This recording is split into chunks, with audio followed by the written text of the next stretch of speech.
오늘 하나님 말씀은 열왕기하 23장 25절 말씀을 함께 보도록 하겠습니다. 제가 받들어 읽어드리겠습니다. 그의 앞에 어떤 왕도 그와 같이 모세의 율법에 따라 자기의 마음을 다하고 혼을 다하고 힘을 다하여 주께 돌이킨 자가 없었고 그의 후에도 그와 같은 왕은 일어나지 아니하였더라. 잠깐 말씀을 위해서 기도드리겠습니다. 하나님의 자녀로 저희들을 삼아주시고 또 산소망 가운데 주님이 다시 오시는 날을 기다리며 살아갈 수 있는 특권을 주셔서 오늘도 저희들이 주님 앞에 나와서 영과 진리로 경배를 드리고 또 말씀을 통해서 자신을 돌아볼 뿐만 아니라 또 저희들이 무엇을 하면 어떻게 살아야 할지를 결단하고 종으로서 또 일꾼으로서 부끄럽지 않은 그런 삶을 살아갈 수 있는 그런 저희들이 될 수 있도록 주님 오늘도 말씀을 통해서 위로와 힘을 주실 뿐만 아니라 또 잘못된 부분들을 깨닫게 해주시고 또 지적해 주셔서 저희들이 더욱 성장하고 주님께 헌신할 수 있는 계기가 될 수 있도록 도와주시옵소서. 부족한 종의 입술을 통해서 말씀이 선포될 때 오직 성령으로 충만한 가운데 입술을 주관해 주시고 그 말씀을 선포하는 동안 마귀의 공격과 방해를 받지 않도록 말씀을 전하는 자나 듣는 자 모두에게 주님의 영으로 충만한 가운데 이 말씀이 영적인 양식이 될 수 있도록 도와주시옵소서. 다시 오실 우리 주 예수 그리스도의 이름으로 기도드렸습니다. 여러분 요즘 뉴스 많이 보세요? 저는 가끔 뉴스를 보긴 보지만 사실 볼만한 내용들은 별로 없고 그저 사고 아니면 범죄 그리고 정치 얘기들이 대부분을 차지하게 되는데 특히 요즘 민주당이나 국민의힘이 주장하고 있는 또 자기들이 하겠다라고 이야기하는 내용들을 얼핏 보면 국민들은 안중에도 없는 것 같아요. 자신들의 유익만을 추구하는 하나의 집단같이 보이고 그래서 많은 사람들이 이래서는 안 된다. 뭔가 달라져야 된다. 변화돼야 된다. 개혁이 이루어져야 된다라고 목소리를 높이고 있는 것도 사실이에요. 이게 어느 한 시대에만 이랬던 거 아닙니다. 정권이 바뀔 때마다 이런 주장들을 해왔어요. 또 이제 총선이 얼마 남지 않으니까 더더욱 큰 목소리를 내는 것이지만 결국은 세월이 지나고 난 다음에 돌아보면 기득권 세력들에게 억눌려서 또 자기의 유익을 주장하는 사람들에 막혀서 결국은 동일한 내용들이 반복적으로 일어나고 있는 것들을 볼 수가 있는 거죠. 이게 정치판에만 그런 거 아닌 것 같아요. 한국 교회에도 보면 젊은 어떤 목자들이라든지 또 좀 더 깨어있는 사람들은 개혁이 필요하다고 주장을 합니다. 그런데 그들이 얼마 지나지 않아서 결국은 자기들도 그냥 타성에 젖어버리고 또 그 자신의 유익을 추구하는 세력으로 그렇게 살아가는 거예요. 오늘 제가 말씀을 통해서 다시 한번 살펴보려고 하는 내용이 뭔가 하면 이스라엘도 뭔가 개혁이 필요한 시점이 계속해서 왔었지만 누구도 개혁을 하지 못했었는데 오늘 우리가 공부할 요시야 왕이 개혁을 이룬 그런 사건에 대한 내용이 열왕기 하에 아주 잘 기록이 되어 있는 것이죠. 그래서 우리는 이 요시야 왕을 통해서 개혁이 이루어지기 전에 어떤 상황이었는지에 대한 배경도 우리가 먼저 알 필요가 있죠. 여러분들이 잘 아시는 것처럼 하나님께서는 이스라엘을 하나의 국가로 인정하면서 신정 통치 국가로 만들었습니다. 그런데 그들이 오히려 우리도 인간들처럼 왕을 달라, 법을 달라고 해서 결국은 뭔가 바뀌어졌죠. 그래서 처음으로 인간이 원하는 방식으로 세운 왕이 사울왕입니다. 그리고 그 사울왕이 그 자리에서 내려오게 되는, 회유되는 그 사건 이후에 하나님께서 사무엘을 통해서 다윗에게 기름을 부어서 다윗이 왕이 된 거예요. 그래서 다윗과 솔로몬을 통해서 성전이 지어지고 하나의 역사적인 어떤 기틀을 마련한 것은 사실입니다. 그러나 또 성경을 읽어보면 다윗도 그렇고 솔로몬도 결국은 죄를 짓고 그 이후에 북이스라엘과 남유다로 분열이 일어나죠. 그래서 여러분들이 아시는 것처럼 북이스라엘은 여로보암 1세가, 남유다는 르호보암이 왕권을 잡는 사건이 벌어진 것이고, 그리고 그 이후에 이 왕정 시대가 쭉 이어져 왔는데 성경은 뭐라고 기록하고 있는가 하면 그들이 하나님을 두려워하지 않음으로 인해서 악을 행하였더라. 그러니까 지금 오늘 우리가 본문에서 읽어봤던 것처럼 요시야 왕이 개혁을 주도하기 전까지의 그 전에 있었던 왕들은 모두 악행을 일삼았다는 거예요. 특히 요시야 왕의 할아버지가 되는 므낫세 왕은 어떤 왕보다도 아주 악을 많이 행했던 흑군이라고 이렇게 표현할 만큼의 아주 나쁜 그런 흔적을 남긴 왕입니다. 그리고 그의 아들 히스기야 왕도 마찬가지로 여러 가지 악행들을 저지른 부분들이 기록이 되어 있고, 그 이후에 또 므낫세 왕이 55년을 치리했는데 거기도 성경에 보니까 그가 주의 목전에서 온갖 악을 행하였더라 이렇게 표현이 되어 있습니다. 그러니까 하나님을 섬기고 하나님의 법을 집행하고 법을 따라야 될 왕이 오히려 악을 행하는 데 있어서 아주 하나님 앞에 큰 죄를 졌던 내용들을 성경은 아주 자세하게 그렇게 기록해 놓고 있는 것이죠. 그들이 저지른 악행 중에 성전 안에 온갖 우상들을 숭배하는 이런 것들이 행해졌다라는 거예요. 성경에 보니까 이방인들의 가증함을 따라 산당을 다시 세우고 바알의 제단을 쌓고 아세라를 만들고 하늘들의 분상들을 경배하더라. 이게 성전에서 이루어졌던 내용들이라는 거예요. 그러니까 우상을 숭배하지 말라고, 어떤 신에게도 절하지 말고 경배하지 말라고 그렇게 했음에도 불구하고 그들은 이것을 성전 안에다 세워놓고 그것을 마치 하나님을 섬기듯이 그렇게 숭배를 했다라는 거예요.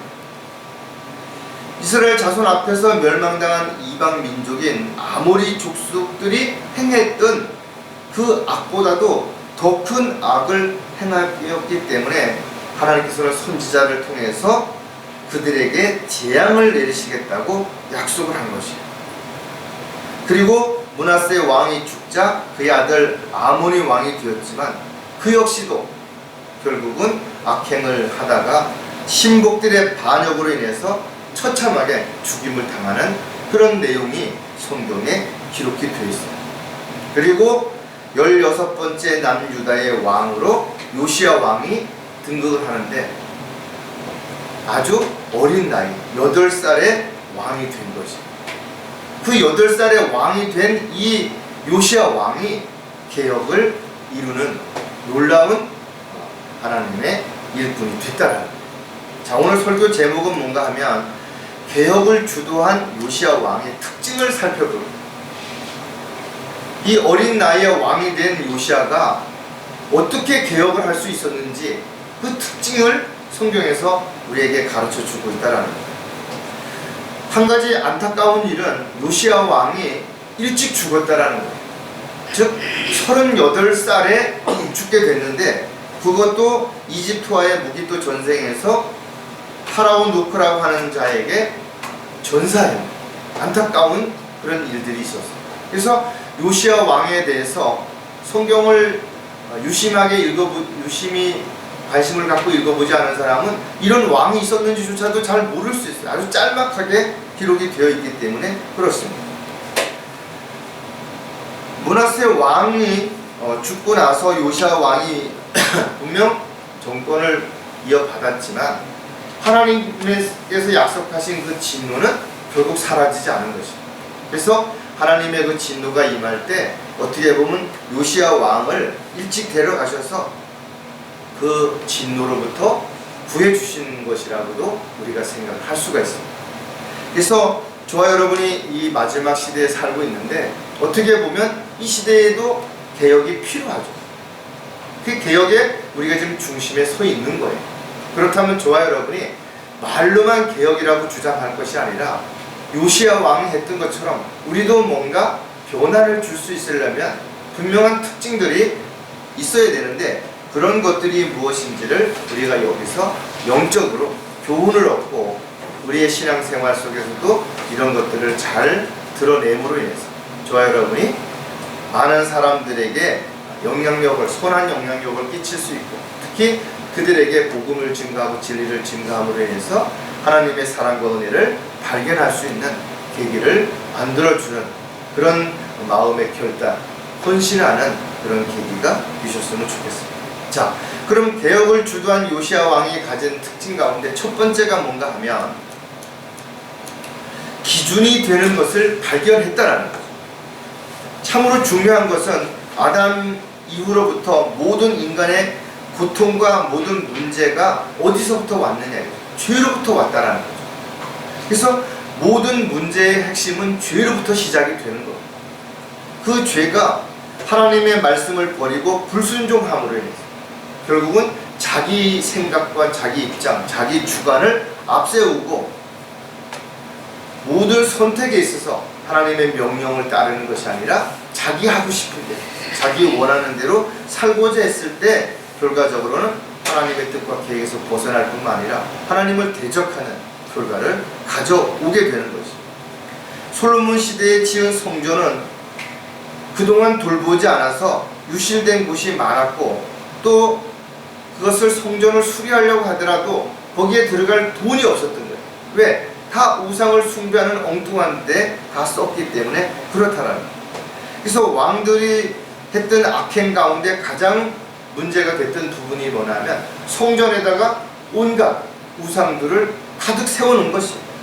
그리고 수많은 사람들이 그것을 숭배하면서 마치 그것이 하나님을 숭배하는 것처럼 하나님을 섬기는 것처럼 잘못 알고 있었다라는 것. 근데 요시야 왕이 된 지 17년이 지난 25살이 되던 때에 그가 안 되겠다.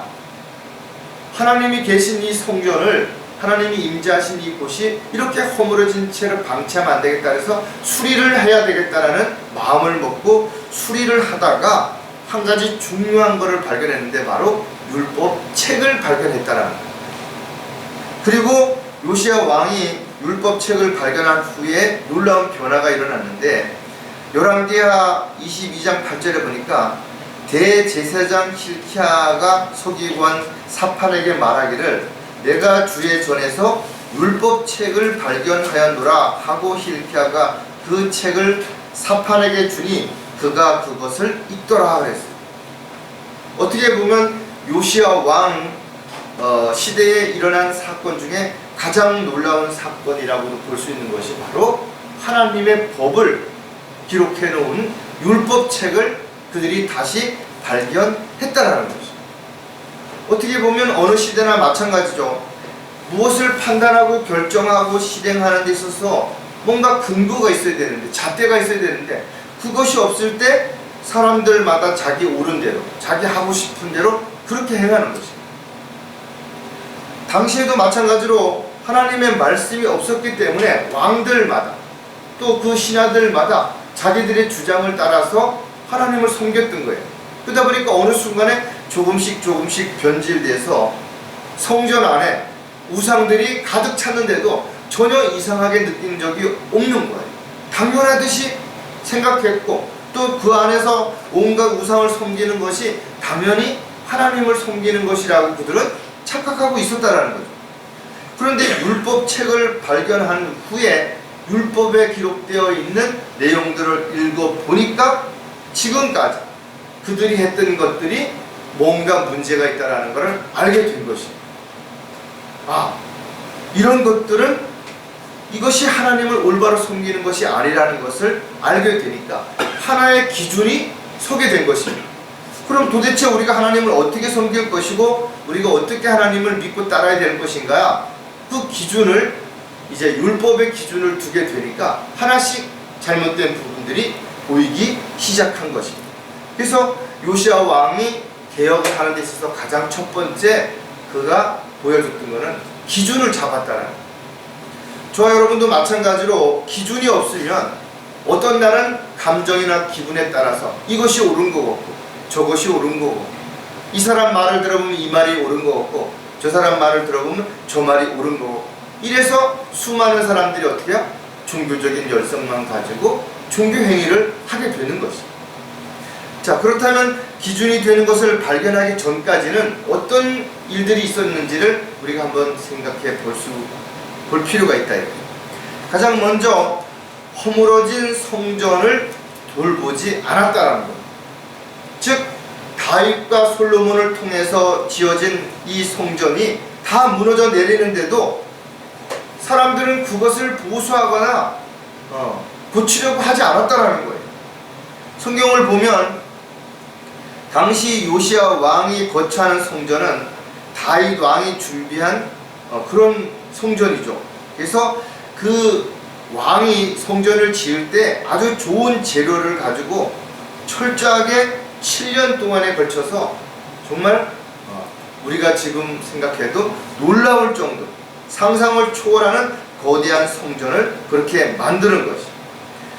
열왕기상 6장과 역대기하 3장에서 5장에 보면 그 성전을 지을 때의 모습, 성전의 규모가 자세하게 기록이 되어 있는데 참 현대 장비를 가지고도 짓기 어려운 이런 성전이 지어졌다는 것은 수많은 장인들에 의해서 놀라운 건축물이 그 당시에 지어진 것은 지금도 기적에 가깝다 이거죠.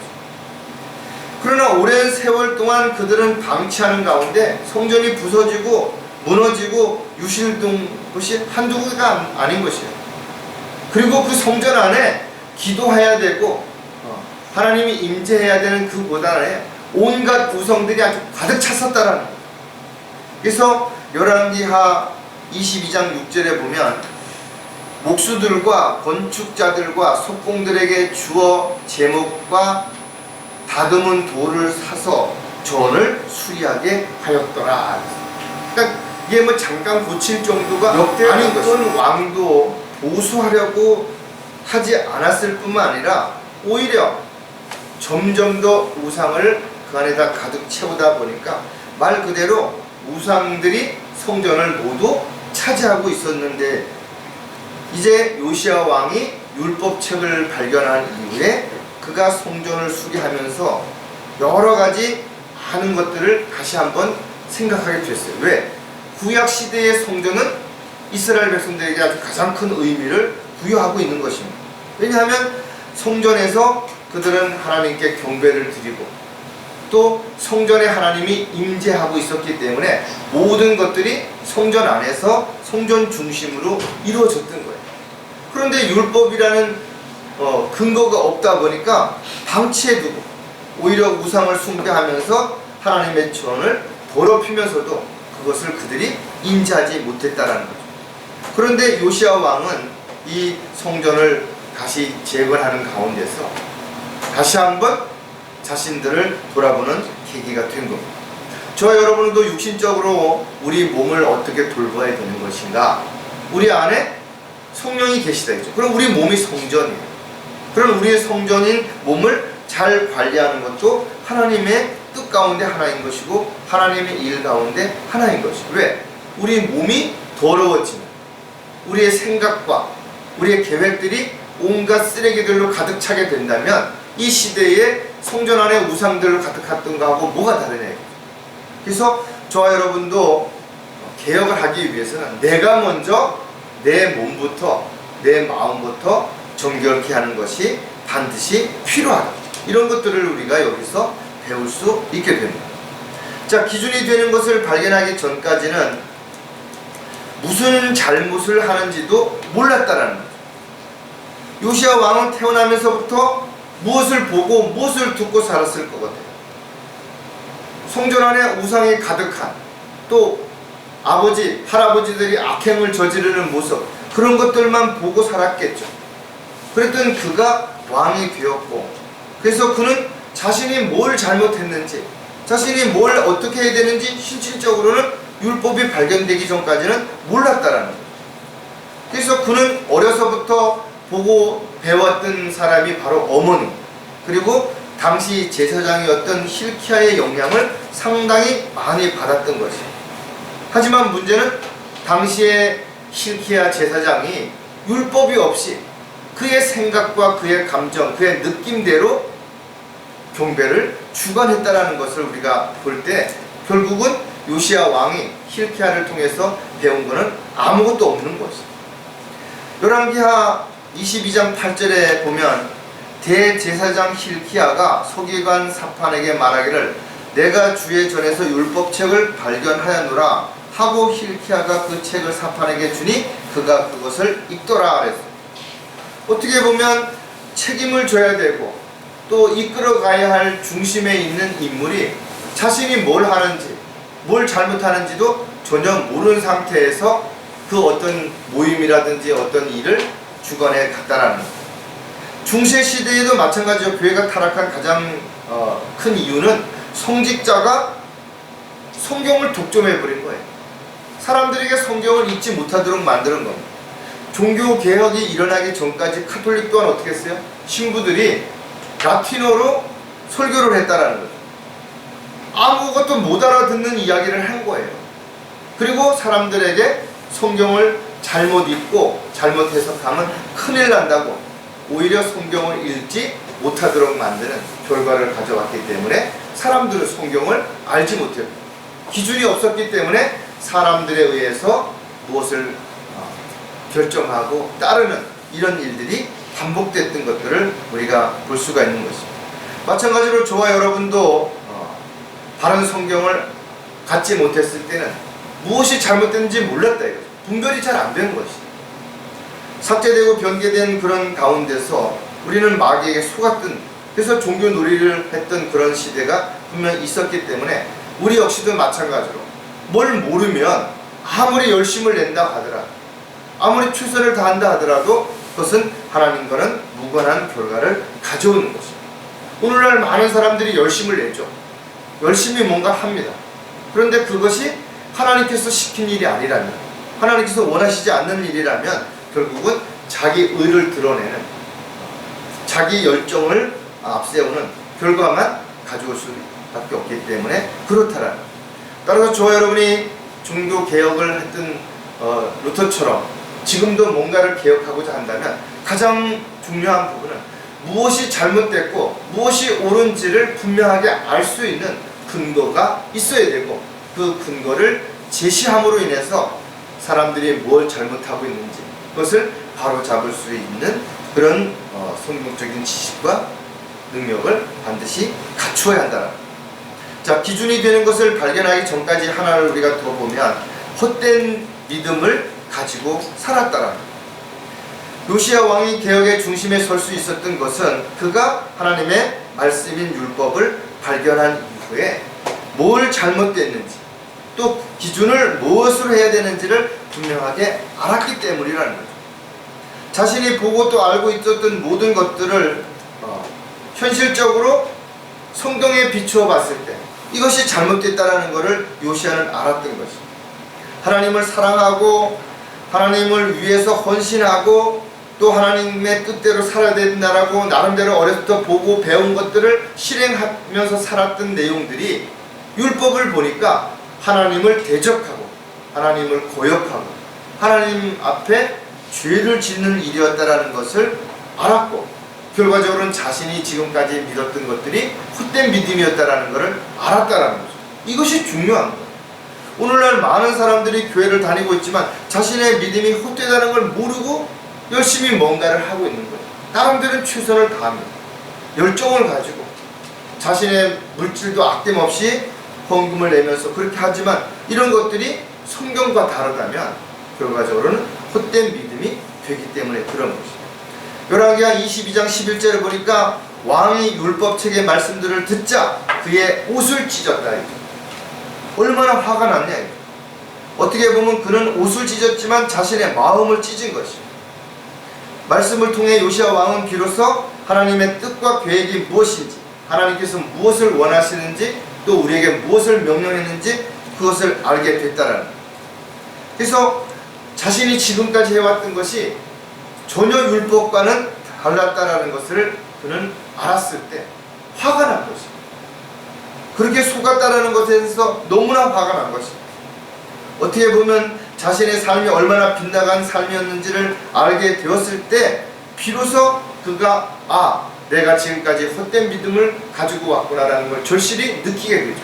그 전까지는 오히려 자기가 잘하고 있는데 왜 자신에 대해서 비난하고 잘못됐다라고 지적하느냐, 이렇게 도리어 소리를 지르고 화를 낼 수 있기 때문에 그렇다라는 거예요. 저와 여러분도 마찬가지.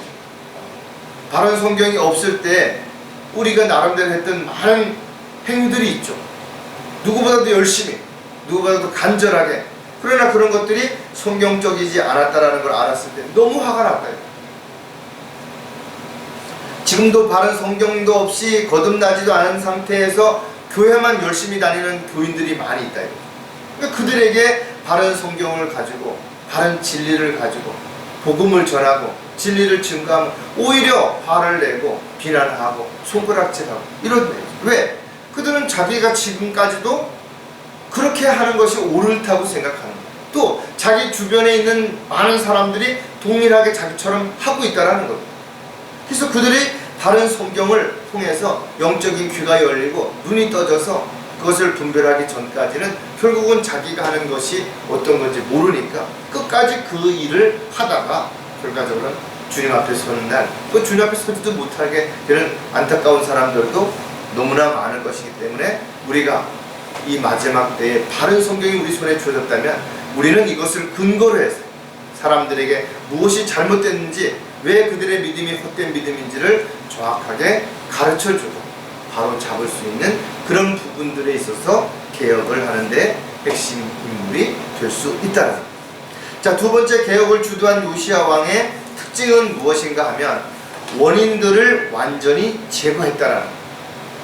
사람은 자신이 버렸다가도 또 힘들고 어려워지거나 어떤 문제가 되면 그것을 다시 돌아보고 또 그것을 다시 하고자 하는 그런 마음이 있습니다. 이 죄의 성품들이에요. 그래서 많은 사람들이 구원받고 진리를 따라서 바르게 살려고 하다가도 힘들고 어려워지면 다시 육신을 따라 세상으로 돌아가는, 또 자신이 버렸던 나쁜 습관이나 버릇을 다시 끄집어내는 그런 어처구니 없는 일들이 일어난다는 거죠.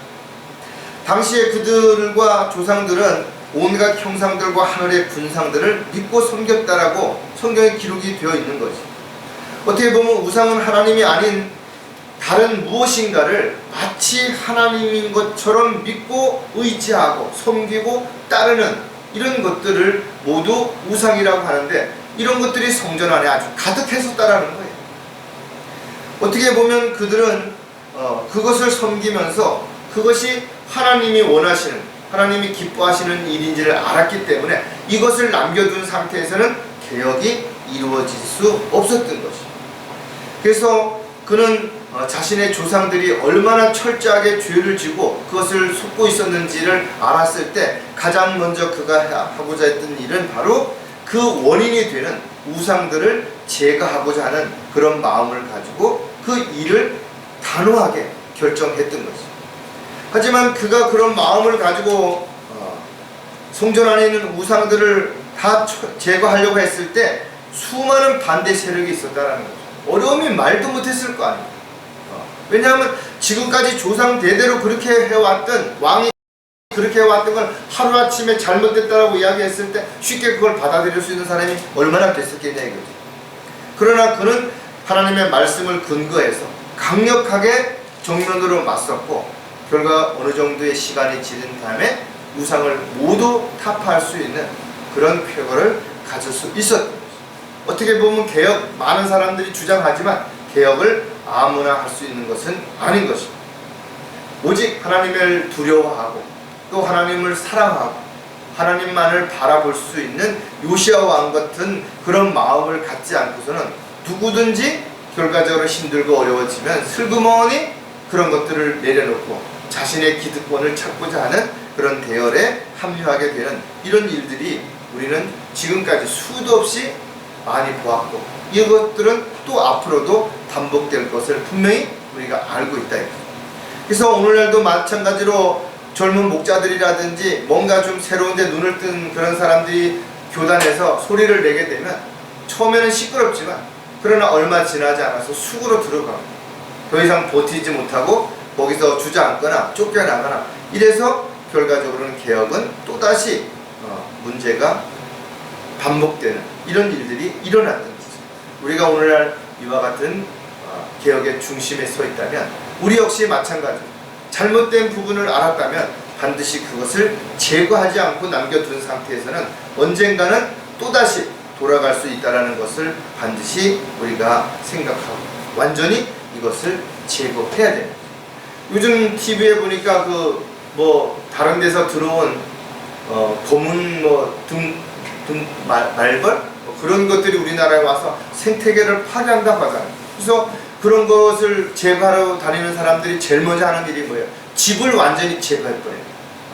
그들이 거처할 수 있는 집을 완전히 제거하는 일을 먼저 했을 때 그 나머지 것들이 분산되고 또 그들이 어디 가서 자리를 잡을 때까지 방황하게 되는, 그래서 그런 숫자를 줄이는 이런 일들을 하더라고요. 그래서 저 여러분도 마찬가지지만 뭔가 잘못됐다는 걸 알았다면 그것을 완전히 제거하는 이런 것들이 반드시 선행되어져야 된다.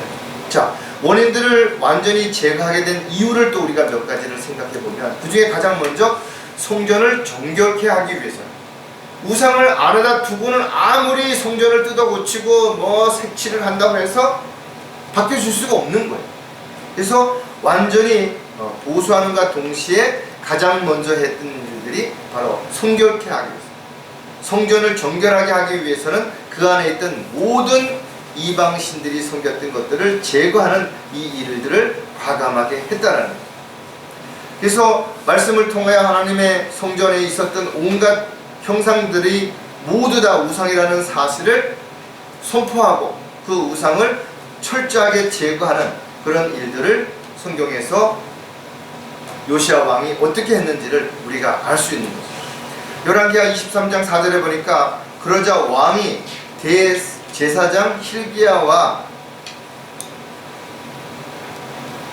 차세월의 제사장들과 문지기들에게 명하여 주의 전에 바알과 아세라와 하늘의 군상들을 위하여 만든 모든 기병들을 끌어내게 하여 예루살렘 박하드론 들에서 그것들을 불사르고 그 죄를 베델로 옮겼더라. 즉 하나님이 임재하시는 또 기도하는 성전에 이런 우상들이 있는 것을 완전히 제거해 버린 거지.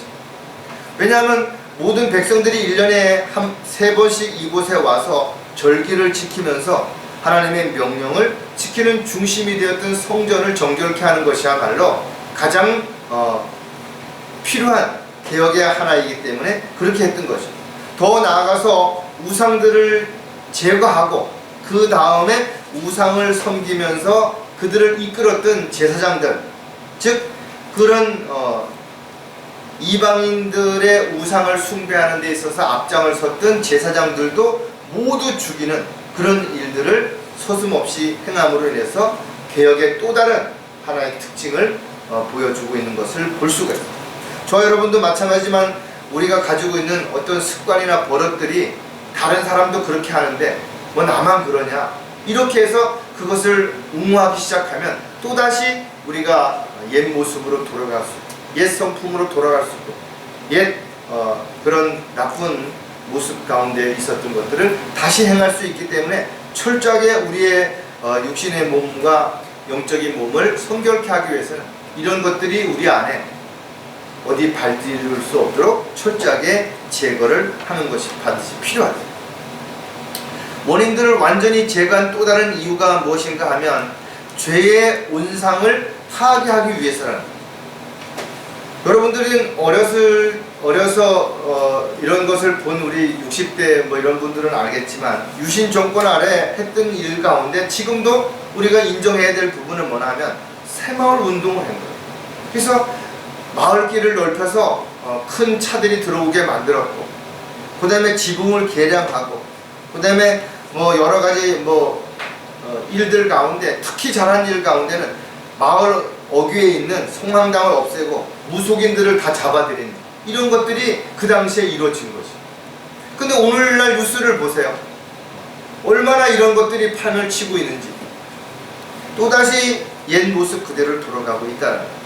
그래서 많은 사람들이 그들에게 가서 뭐를 물어보고 그들을 의지하고 그들이 시키는 대로 뭔가를 바꾸고 이런 일들이 일어나는 거죠. 요시야 왕은 성전에 있는 우상들을 제거했을 뿐만 아니라 그들을 주장하고 따르는 모든 것들을 완전히 제거해서 죄의 온상이 되지 않도록 그렇게 파괴를 했다라는 것을 성경에 기록하고 있는 거죠. 열왕기하 23장 7절에 보니까 또 그가 주의 곁에 있던 남색자들과 집들을 헐었으니 그곳은 여인들이 아세라를 위하여 벽걸이 천을 짜는 곳이었더라. 뭔가 우상들을 위해서 거기에 뭔가를 만드는 그런 장인들, 또 그런 어떤 주변에 있는 사람들, 그들조차도 완전히 파괴시켰다. 뭔가 흔적이 남아있거나 뿌리가 있으면 사람들이 또다시 그런데 마음을 둘 것이라고 생각했기 때문에 이것을 철저하게 제단 안에 있는 것들을 완전히 제거한 거죠. 그래서 거기에 보면 시돈인들이 섬겼던 아스타롯, 그 다음에 모압인들이 섬겼던 크모스, 암몬 자손들이 섬겼던 밀코, 이런 것들이 우상으로 성전 안에 가득했는데 이것을 완전히 제거해서 모든 이방인들이 섬겼던 신들에 대한 그 죄의 온상이 되었던 것들을 제거함으로 인해서 이스라엘 백성들이 다시는 우상을 쳐다보거나 우상의 마음을 뺏기지 않도록 그렇게 철저하게 했다는 거예요. 요시야 왕이 성전을 중심으로 해서 주변에는 우상들과 그것을 섬기기 위해 관련된 모든 것들을 제거한 것처럼 우리 역시 죄의 온상이 될 만한 곳에는 가지도 말아야 되고 그런 것들은 행하지도 말아야 되고 그런 사람들과는 만나지도 말아야 되고 또 설사 그런 어떤 것들이 연루된 것이 만약에 남아있다면 아프지만 살을 도려내는 아픔과 같은 마음으로 완전히 제거하지 않는다면 이런 것들이 작은 염증이 몸을 완전히 망치는 것처럼 문제를 일으킬 수 있기 때문에 완전히 제거하는 것들이 반드시 필요하다. 자, 원인들을 완전히 제거하는 마지막으로 또 한 가지 이유가 뭔가 하면 다시 찾지 못하게 하기 위해서라는 겁니다.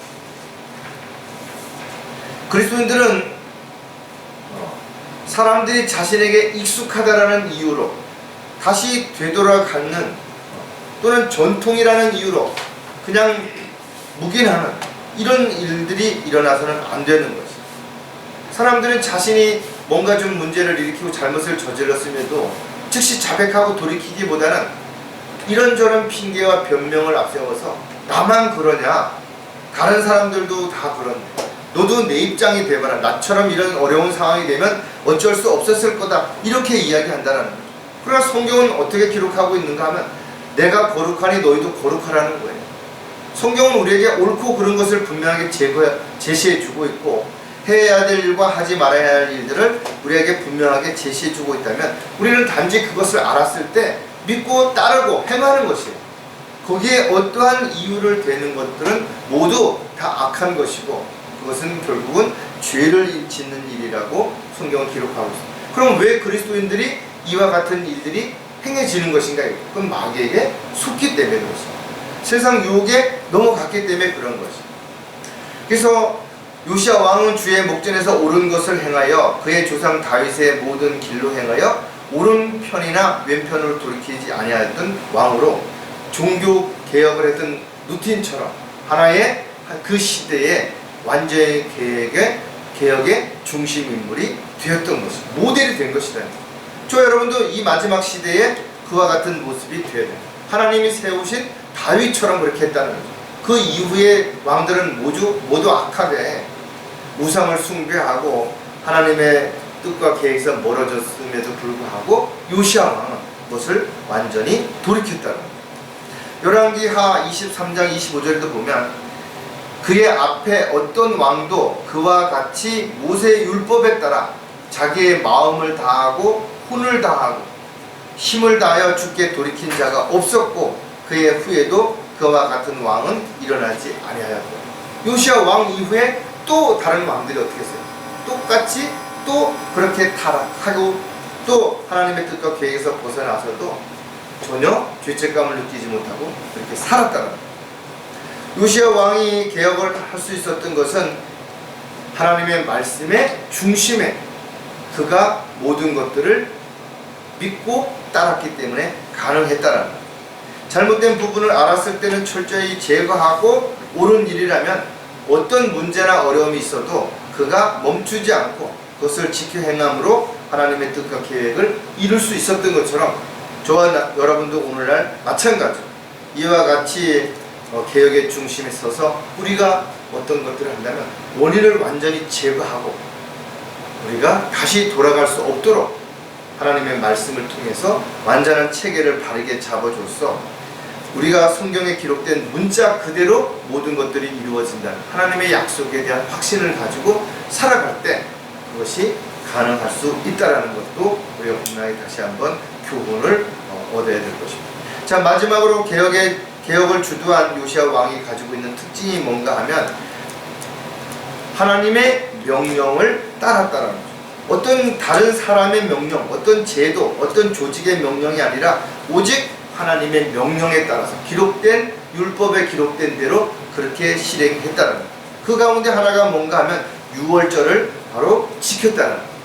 유월절에 대한 개념을 우리가 좀 더 생각하기 전에 이스라엘 백성들에게는 하나님이 약속하신 7가지 명절이 있습니다. 이 절기에 따라서 이 7가지 명절을 반드시 정해진 때에 예루살렘에 와서 지켜야 되는 것이 이스라엘 백성들이 행해야 되는 거예요.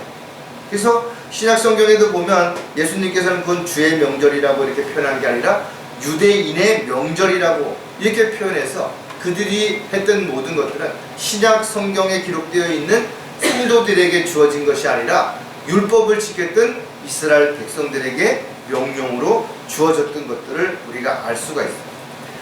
7명절은 유월절, 무교절, 초실절, 오순절의 4달이 이런 절기가 지난 4달이 지난 후에 또 나팔절, 속죄일, 장육절 이런 것들이 있는데 이 모든 절기들이 성경에서 미래에 대한 예표로 기록이 됐다라는 거죠. 그래서 이 중에 몇 가지는 이미 이루어졌어요. 그러나 장막절과 같이 앞으로 이루어질 것들도 그대로 남아있다라는 거예요. 그 중에서 특히 유월절을 먼저 지켰던 이유는 모세를 통해서 이스라엘 백성들이 이집트에서 나올 때 첫 태생을 죽이지 않은 유일한 방법으로 바로 유월절 양을 잡아서 문설주에다 피를 이렇게 바르고 이스라엘 백성들이 보호를 받았던 것을 기념하기 위해서 이 유월절을 지켰던 거라는 거죠. 그래서 이것을 그들에게 분명하게 제시했던 내용을 우리가 알 수 있어요. 출애굽기 12장 우리가 13절을 우리가 보게 되면 가장 먼저 하나님의 명령을 따라야 하는 이유를 우리가 또 몇 가지 생각을 해보면 반드시 지켜야 하기 때문이라는 거예요. 왜? 하나님의 명령이기 때문에 그런 것이죠. 하나님의 명령은 지켜도 되고 지키지 않아도 되는 내 선택이 아니라 반드시 지켜야 되는 것이죠. 그래서 출애굽기 12장 13절에 보니까 내가 이집트 땅을 칠 때에 그 피는 너희가 있는 집들 위에서 너희를 위한 한 표가 되리니 내가 그 피를 보면 너희를 지나칠 것이며 그 재앙이 너희 위에 내려 너희를 멸하지 아니하리라. 이스라엘 백성들의 첫 태생이 보호받을 수 있던 유일한 방법은 유월절 양을 잡아서 그 피를 문설주에 발랐던 것이에요. 그래서 하나님의 저주가 그것을 보고 그냥 지나간 것입니다. 심지어는 그 피가 묻혀져 있는 이스라엘 집에 있었던 이집트인들도 보호를 받은 것이에요. 왜?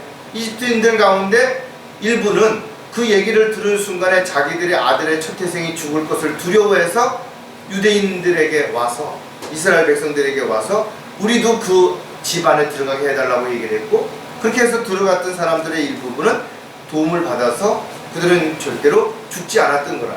즉 하나님은 그 모습을, 어린 양의 피의 모습을 보고 그들을 저주를 내리지 않았던 것이죠. 이와 같은 것들이 신약에 와서도 그대로 지켜지는 것을 우리가 유월절 어린 양으로 오신 예수님의 보혈을 통해서 우리가 구원받는 오직 유일한 한 가지 방법밖에 없다는 것도 우리는 분명히 알 수가 있게 되는 것입니다. 자, 하나님의 명령을 따른 또 한 가지 이유를 보면 선택이 아니기 때문이라는 거예요.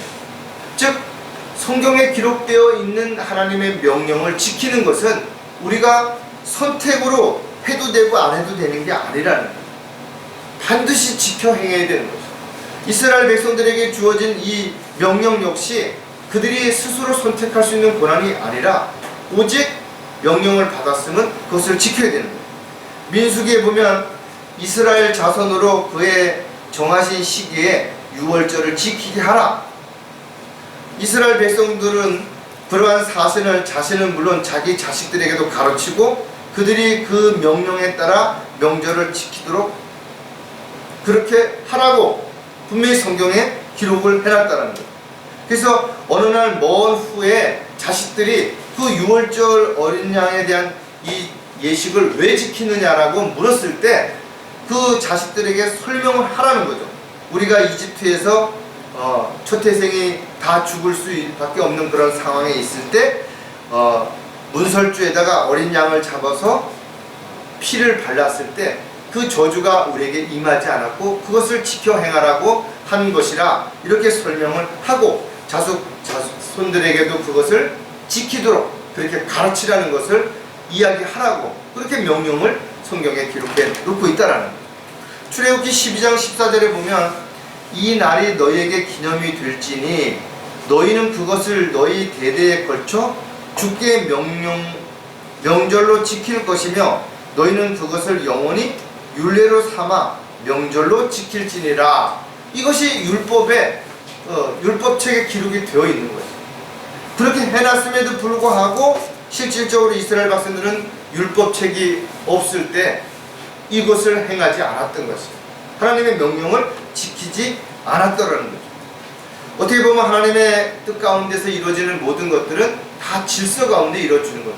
어떤 것도 즉흥적으로 이루어지는 것이 아니라 반드시 먼저 명령하시고 그것을 반드시 지켜 행하라고 하셨을 때 거기에 대한 보상도 약속해 주시는 것입니다. 따라서 이스라엘 백성들은 힘들고 어려운 광야 생활을 하면서도 유월절 이 명절을 반드시 지켰다라는 거예요. 그리고 그 이후에도 마찬가지예요. 예수님도 유월절 이 절기를 지키기 위해서 예루살렘으로 가셨던 그런 부분들을 여러분 분명히 기억하고 계실 것이다. 따라서 요시야 왕은 주의 전에서 발견한 책에 기록된 대로 명절을 철저하게 지키되 그 가운데서 가장 먼저 유월절을 지켰던 것은 이것은 선택이 아니라 명령이라는 것을 분명하게 알았기 때문에 그것을 지켜 행했다라는 거죠. 저와 여러분도 마찬가지로 주님께서 지금 사도 바울을 통해서 지침서에서 그리스도인으로서 이것을 하라 하지 말라라고 명령하셨다면 거기에 대해서 어떤 이의를 제기하거나 자신의 생각이나 입장을 내세워서 변명이나 핑계를 댈 것이 아니라 반드시 지켜 행하는 것이 그것이 우리가 반드시 해야 할 몫이라는 거죠. 하나님의 명령을 따른 또 다른 이유가 뭔가 하면 구원의 예표이기 때문이라는 거죠. 유월절은 이스라엘 백성들에게 아주 중요했던 것처럼 그들이 그것을 지켜 행하는 것은 하나의 법으로 율법으로 정해놓은 것입니다. 그래서 그들은 반드시 유월절을 지켜야 돼요. 그러나 오늘날도 보면 유월절을 지켜야 된다라고 주장하면서 돌아다니는 사람들이 있어요. 참으로 안타깝다 이거죠. 다시 말해서 지금은 유월절을 지킴으로 인해서 구원받을 수 있는 사람은 아무도 없는 것입니다. 왜냐하면 짐승의 표를 통해서 죄가 깨끗하게 제거되지 않기 때문에 그런 것입니다.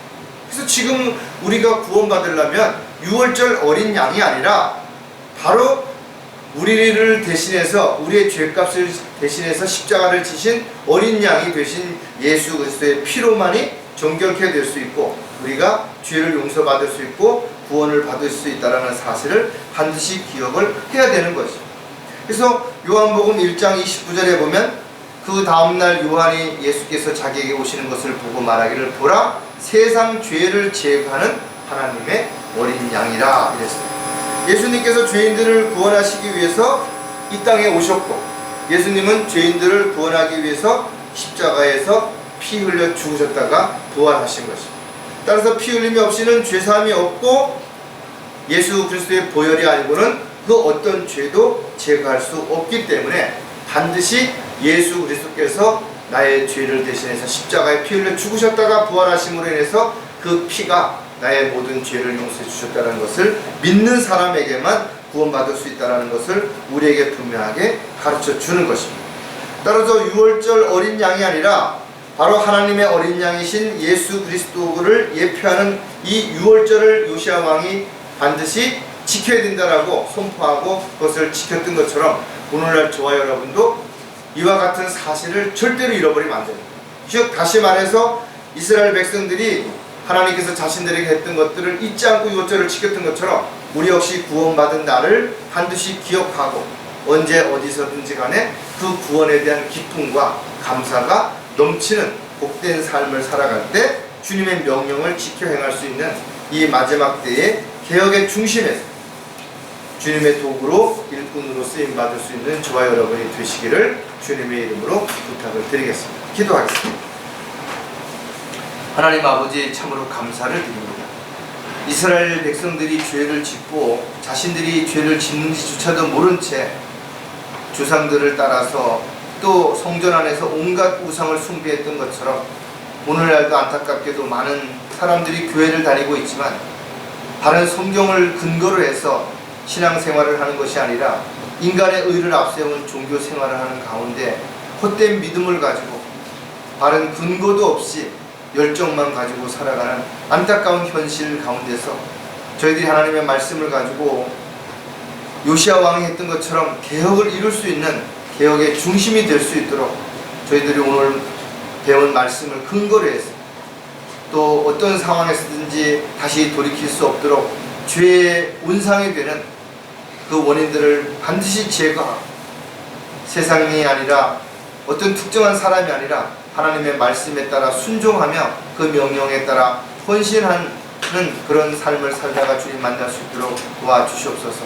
다시 오실 우리 주 예수 그리스도의 이름으로 기도드렸습니다.